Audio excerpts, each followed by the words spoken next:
Grabe, Cooper versus Chet Holmgren. Pinosterize ba naman dito ang rookie? Ganda ng laban mga idol, parang playoffs vibes lang. Tapatan na Oklahoma City Thunder kontra naman dito sa home court ng Dallas Mavericks. Solid kaagad ang simula ng opensa ng Oklahoma City Thunder. 7-0 run. Malaking tulong talagang ginagawa ng screen ng kanila ditong sentro na si Isaiah Hatterstein. Chet Holmgren bahagyang tumatakbo ng kanyang driving layup over dito kay Klay Thompson. Habang sa Dallas Mavericks, sinimula naman dito ni Anthony Davis ng kanyang ditong mid-range jumper. Pero agad yan ditong binawi ni Chet Holmgren. Sinubok itong depensa ni Cooper. Aggressive start para dito sa Oklahoma City Thunder. Napatimeout dyan ng Mavs. Nabahagyan naman ditong umakyat sa 9 points ang kalamangan ng OKC. Then after the timeout, ipinasok naman itong si D'Lo. Nagtala ng kanyang unang assist to Klay Thompson, 3-pointers.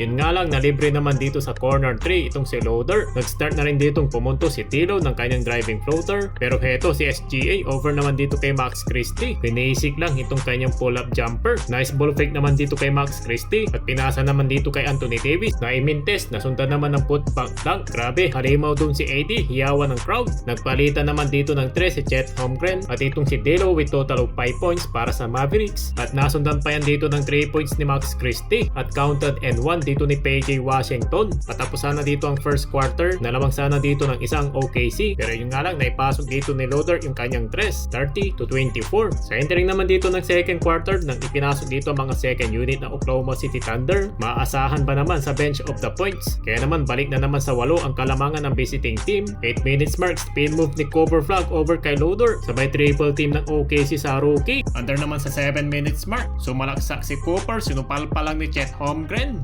Naghalimaw na rin dito si Anthony Davis. Tinake-over na dito ang opensa para dito sa Dallas Mavericks. At isa doon, alley-oop pass ni Klay Thompson. Pero hindi pa pala tapos dito si AD. Kumana pa ng isang 3-pointers. With total of 16 points na si AD in the second quarter. Pero mainit pa rin dito ang kamay ni Shai Gilgeous-Alexander. No match dito kay Max Christie. Natapos ang second half, 48-42. Sa start naman dito ng third quarter, mainit kaagad itong si Anthony Davis. Over dito kay Hatterstein. Habang itong si SGA, kinakaya lang yung depensa dito ni Cooper Flag.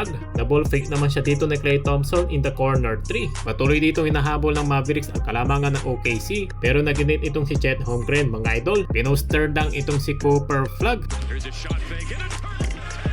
Napatayo nga dyan ang bench ng Oklahoma City Thunder. 14 points na para dito kay Chet at total of 15 points naman dito kay SGA. Sobrang basic lang sa kanyang depensa dito ni Max Christie. Harap-harapan pang tinirahan si AD sa perimeter. 5 minutes mark, over naman dito kay D'Lo. Pinakitaan siya dito ni SGA ng kanyang MVP moves. At yung bagsik rin dito ang opensa ni Chet Holmgren dito kay Cooper Flag. Naiwan dun si Cooper. Pinaramdam talaga dito ng OKC kung sino dito yung defending champion. Heading to the fourth quarter, unti-unti na ditong lumulubong kalamangan ng OKC. Kaya naman natapos dito ang third quarter, 87-69. Sa entry naman dito ng fourth quarter, masyado na dito napabayan ng Dallas Mavericks ang kanilang depensa. Malaki na dito nakakapasok ang Oklahoma City Thunder. Pero sa 4 minutes mark, na muli naman dito makakadikit ang Dallas Mavericks. Nang dahil na nga dito sa corner 3 ni PJ Washington at nang maibaba sa 4 ng pull-up jumper dito ni Anthony Davis, biglang nabura yung laki ng lamang dito na Oklahoma. Nabuhayan ng crowd sa ginawa dito ni AD. Nang tinawagan dito ng counted and 1.